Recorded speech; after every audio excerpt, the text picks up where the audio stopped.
வணக்கம். கோவை நீலகிரி செய்திகளுக்காக செய்திகள் வாசிப்பது சரவணன். திறந்தாச்சு, ஆனா திறக்கல. உதகையில் பணிகள் நிறைவடையாமல் அவசரமாக திறக்கப்பட்ட பொது கழிப்பிடங்கள் திறந்த நாள் முதலே மூடப்பட்டு கிடக்கும் அவலம். நாட்டின் முக்கிய சுற்றுலா நகரங்களுள் ஒன்றான உதகையில் அடிப்படை பொது தேவைகளில் ஒன்றான கழிப்பிடம் போதுமான அளவு இல்லாததால் நாளுக்கு நாள் சுற்றுலா பயணிகள் மற்றும் பொதுமக்களுக்கு சிக்கல்கள் ஏற்படுகின்றன. சுற்றுலா பயணிகளும் பொதுமக்களும் மிகுந்த அவதியுடனும் அசௌகரியத்துடனும் நகரம் முழுவதும் அழைக்கழிக்கின்றனர். உதகை நகரத்திற்கு தினசரி ஆயிரக்கணக்கானோர் வருகை தருகிறார்கள். ஏனெனில் இயற்கை அழகு, பசுமை மலைகள், தோட்டங்கள், குளங்கள் என்று பல வகை வசதிகளை வழங்கும் இந்த மலைநகரம் சுற்றுலா வர்த்தகத்தின் முக்கிய புள்ளியாகும். இருப்பினும் இதனை ஏற்புடையதாக உருவாக்கும் அடிப்படை வசதிகள் மிகவும் பின்னோக்கிய நிலையில் உள்ளன. பொது கழிப்பிடங்களின் பஞ்சம். உதகை பேருந்து நிலையம், ரோஸ் கார்டன், பூங்காக்கள், பேருந்து மற்றும் ரயில் நிலையங்கள் போன்ற முக்கிய பகுதிகளில் கூட பஞ்சாயத்து நிர்வாகம் மற்றும் நகராட்சி சீரமைப்பு செய்யாத காரணத்தால் சரிவர செயல்படும் கழிப்பிடங்கள் இல்லை. குறிப்பாக பெண்கள், குழந்தைகள், வயதானோர் மிகவும் கடும் சிரமங்களை எதிர்கொள்கிறார்கள்.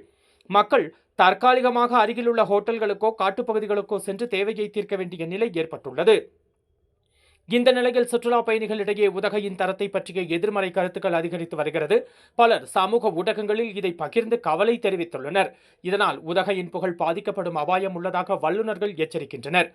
உதகை போன்ற ஒரு நகரத்தில் கூட இத்தகைய அடிப்படை வசதிகள் இல்லாமல் நாம் நிற்க வைக்கப்படுவதே ஆச்சரியமாக உள்ளது என்று ஒரு பெண் சுற்றுலா பயணியின் மனமுடைந்த கருத்து நம்மை ஆழமாக சிந்திக்க வைக்கிறது.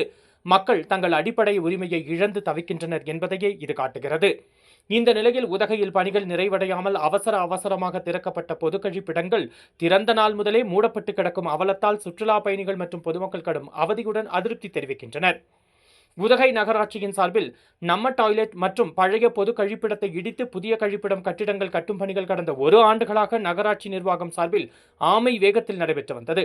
மக்கள் அதிகம் கூடும் இடங்களான உதகை அரசு தாவரவியல் பூங்கா, வர்த்தக சாலையான கமர்ஷியல் சாலை, ஏடிசி பேருந்து நிறுத்தம், மத்திய பேருந்து நிலையம், படகு இல்லம், ஃபிங்கர் போஸ்ட் உள்ளிட்ட பகுதிகளில் தலா 19 லட்சம் ரூபாய் மதிப்பீட்டில் புதிய கழிப்பிடம் கட்டிடங்கள் கட்டப்பட்டு வந்தன.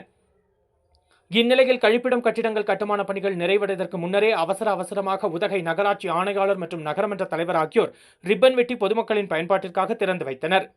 ஆனால் திறந்து வைத்த நாள் முதலே பொது கழிப்பிடங்கள் மூடப்பட்டுள்ளன. இதனால் பொதுமக்கள் மற்றும் சுற்றுலா பயணிகள், குறிப்பாக பெண்கள் கடும் இன்னல்களுக்கு ஆளாகி வருகின்றனர். கட்டுமான பணிகள் முழுமையாக நிறைவடையாமல் எதற்காக அவசரமாக கழிப்பிடங்களை திறந்து வைக்க வேண்டும் என்று உள்ளூர் மக்கள் கேள்வி எழுப்பியுள்ள நிலையில் விரைந்து கட்டுமான பணிகளை முடித்து பொதுமக்களின் பயன்பாட்டிற்கு கொண்டு வர வேண்டும் என்று பொதுமக்கள் கோரிக்கை விடுத்துள்ளனர். கோவை நீலகிரி செய்திகளுக்காக எமது சிறப்பு செய்தி ஆசிரியர் தமிழ் வெங்கடேசன்.